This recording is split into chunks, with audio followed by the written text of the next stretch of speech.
একটা গল্প মনে পড়ে গেল। একসময় একজন ফেরেশতা এসে এক লোককে বলল, আমি তোমার উপর খুশি, তুমি যা চাইবে আমি তোমাকে তাই দেব, তবে একটা শর্ত, যা তুমি চাইবে আমি তোমাকে সব দেব, তবে তোমার প্রতিবেশীকে দেব তার দ্বিগুণ।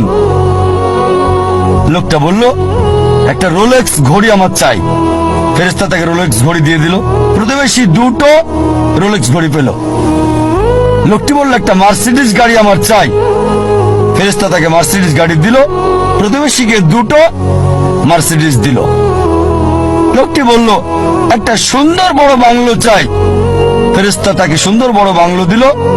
তার প্রতিবেশীকে দেওয়া হলো দুটো সুন্দর বড় বাংলো।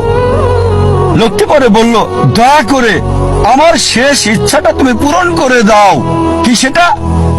আমার একটা চোখ তুমি নষ্ট করে দাও, যাতে কিছু আমি চোখে না দেখতে পাই।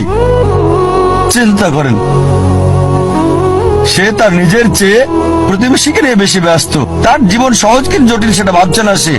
প্রাচুর্য কি দারিদ্রতা যাই থাকুক, সে বেশি চিন্তিত তার প্রতিবেশীর চেয়ে ভালো জীবন যাপন করা নিয়ে। এ কারণেই সে ফেরেশতাকে বলল, আমার একটা চোখ নষ্ট করে দাও, যাতে প্রতিবেশীর দুটো চোখই নষ্ট হয়ে যায়। এভাবে আমরা প্রতিবেশী কেন্দ্রিক। নিজে সুখী কিনা ভাবছে না, দেখতে পারবে কিনা সেটা ব্যাপার না।